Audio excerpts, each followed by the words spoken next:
ایک روٹی کا بوڑھا چور۔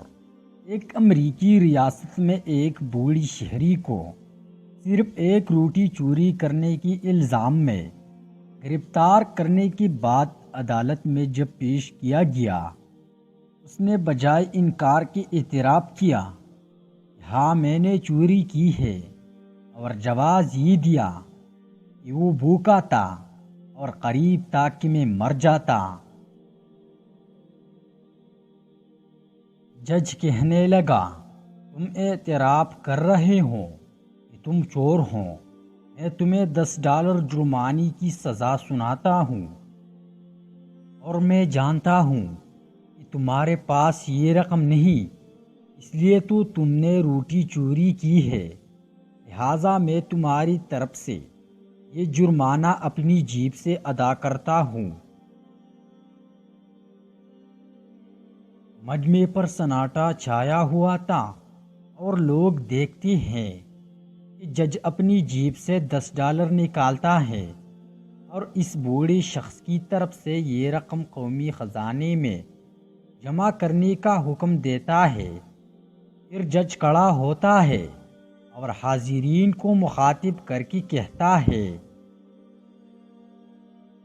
میں تمام حاضرین کو $10 جرمانے کی سزا سناتا ہوں، اس لیے کہ تم ایسے ملک میں رہتے ہو جہاں ایک غریب کو پیٹ بھرنے کے لیے روٹی چوری کرنا پڑتی ہے۔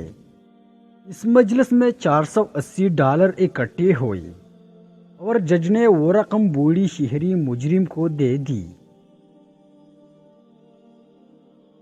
زندگی ایک کھیل ہے، جیتو گے تو کامیاب ہو جاؤ گے، اور ہار جاؤ گے تو سمجھدار بن جاؤ گے، لیکن کامیاب ہونے سے پہلے سمجھدار بننا ضروری ہے، یعنی جیتنے سے پہلے ہارنا ضروری ہے۔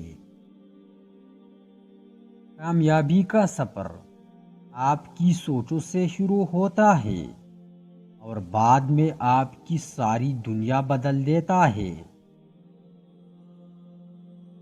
ہر شخص کو آپ راضی نہیں رکھ سکتے، یہ کام چمچے اور منافق لوگ ہی کر سکتے ہیں۔ باضمیر، سچے اور بااصول لوگوں سے اکثر لوگ ناراض اور ناخوش ہوتے ہیں۔ ہر کامیاب شخص کے پاس ایک تکلیف دہ کہانی ہوتی ہے، اور ہر تکلیف دہ کہانی کا انجام کامیابی ہوتی ہے، اس لیے تکلیف کو برداشت کرنے کی عادت ڈالو اور کامیابی کے لیے تیار ہو جاؤ۔